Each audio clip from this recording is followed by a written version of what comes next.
terribly forgettable. One, a heavily mustachioed hero of the Civil War who fought at Vicksburg, the other, the screenwriter of The Bells of St. Mary's, who also happens to have invented a device allowing naval vessels to lift mines harmlessly from the seabed. The town's website is where all this is so serendipitously revealed. It opens with a scratchy sound recording of an unidentified baritone reading a launchpad countdown. He follows this with the announcement of the liftoff in July 1969 of the Apollo 11 spacecraft, a ship that is destined, he says gravely, for the moon. And while his voice is intoning on what turns out to be an original NASA recording, an image of the moon swirls and grows steadily bigger on the screen until it's eventually replaced, with a booster's flourish, by an image of a bustling community and, in bold type, the name of the town, Wapakoneta. It's fitting that this small town should celebrate so eagerly the exploration of space. The worldwide excitement over the samples of lunar rock brought back to Earth is just one small indication of the value, in real scientific terms, of America's having sent a man up to get them. But there was an unanticipated and less obvious consequence of the expedition, the effect of which has been in many ways rather more enduring. For it appears now that one field of scientific discovery was changed forever by the journeyings of Neil Armstrong and all those others who have gone to the moon in the years since.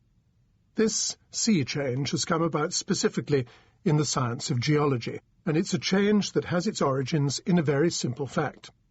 When Wapakoneta's first citizen was teetering gingerly about up there on the moon, he was able to do something that had never been done before, and that provided science with a profound, paradigm-shifting moment of unforgettable symbolism.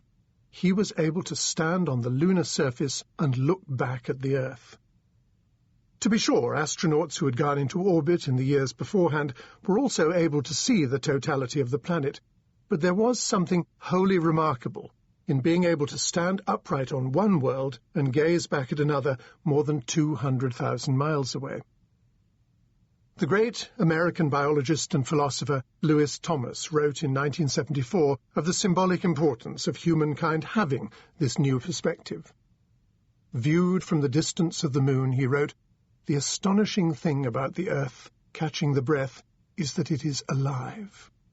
The photographs show the dry, pounded surface of the moon in the foreground, dry as an old bone.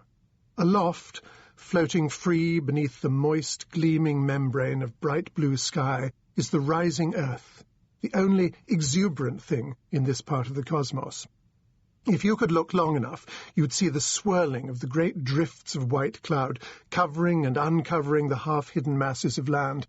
If you'd been looking for a very long geologic time, you could have seen the continents themselves in motion, drifting apart on their crustal plates, held afloat by the fire beneath. It has the organized, self-contained look of a live creature, full of information, marvelously skilled in handling the sun. 5 years later, a British chemist and environmentalist named James Lovelock, thinking along much these same lines, used the moon view of the Earth to advance a long-considered idea that he called the Gaia hypothesis. The idea, which he christened with the ancient Greeks' name for the Earth goddess, Gaia, or Ge, and which has been rechristened as the even more plausible-sounding Gaia theory, now that his supporters believe so much of it has been proved, holds that the Earth in its totality is very much a living entity. It is alive, it is fragile, and everything that is in it preserves a complex balance with everything else in a state of mutually beneficial equilibrium. It so happens, to the dismay of many present-day scientific philosophers, that humankind's currently disharmonious behaviour is affecting this careful balance. There's a growing feeling that it must be changed radically and soon if life on Earth is to continue and to flourish. Now, this is not an environmental book by any means. It is more simply the story of one remarkable and tragic event that befell California a century ago, when a 300-mile-long swath of the Earth briefly shifted, wrecking the cities that lay atop it.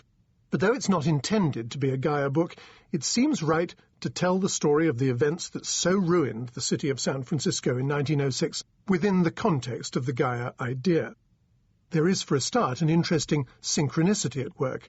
at the moment when Thomas and Lovelock were putting forward their ideas, in the late 1960s, at the same time as the beginning of space travel, and in part, of course, because of it, the geological sciences were also changing very profoundly, as we shall see.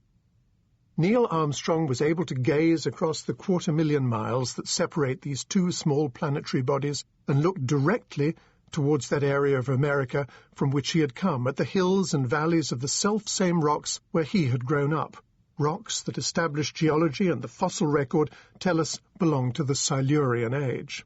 And I've no doubt that it was in large measure because of this most extraordinary vision, extraordinary both for Neil Armstrong and in time for the rest of us too, that the birth was signalled of what is now coming to be regarded as an entirely new science. It was a science that was born and then helped to its feet quite simply by virtue of this new perspective that Neil Armstrong's view, even though it had long been anticipated by those who sent him and his colleagues into space, would shed on our planet. What he saw, and what we saw through his eyes, which we now perhaps take somewhat for granted, was a thing of incredible and fragile beauty. It was a floating, near-spherical body, tricked out in deep blue and pale green, with the white of polar ice and mountain summits, with great grey swirls and sheets of clouds and storms, and with the terminator line that divides darkness and light seeming to sweep slowly across the planet's face as it turned into and out of the sun. It was a lovely aspect to contemplate, and it was a view that in time compelled humankind to take stock, to see ourselves as others see us, as Robert Burns had written.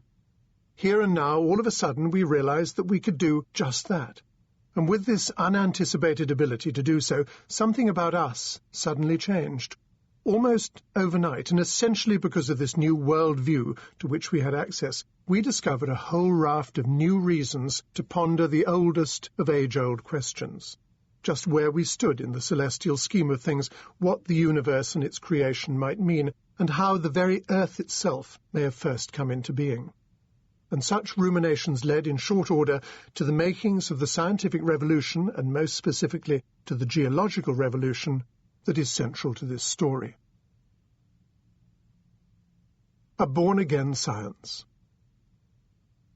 Like alchemy and the medicine of the leech and the bleeding rod, the old geology is a science born long ago, most formally, I suspect, in the 18th century, one that, unlike so many of its sister sciences, chemistry, physics, medicine and astronomy, never truly left the era of its making. Since its beginnings, geology has been a field mired in some alluvial quagmire, defined by dusty cases of fossils, barely comprehensible diagrams of crystals, and the different kinds of breaks that were made in the Earth's surface, as well as by unlovely continental words like grub and gabbro and grey-wacky, and explained with cracked varnish wall roller charts showing how the world may have looked at the time of the Permian period.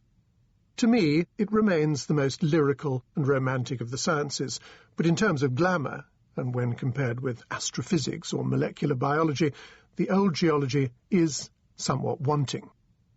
The new geology is, on the other hand, a creature fashioned wholly from the science of the space age, from the attitude that was born when Neil Armstrong first looked back and gazed at the Earth. It is a science that now presents us with an entire canon of new ways in which we might look at this planet and at our stellar and solar neighbours. It seems to me quite fair and proper that the principles of this new science should underpin everything that follows. The terrifying and extraordinary event that enfolded the small but fast-growing Western American city of San Francisco one twilight California morning in the middle of April 1906.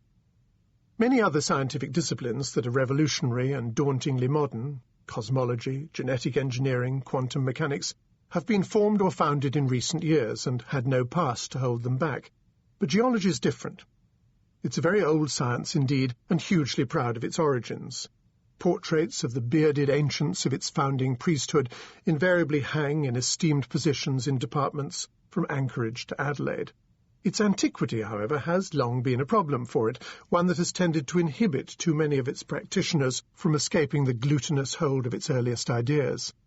Students who remember measuring the umbos of brachiopods or trying to fathom the mysteries of recumbent folding can reach through centuries and join hands with students who were taught just the same things at the time of George IV.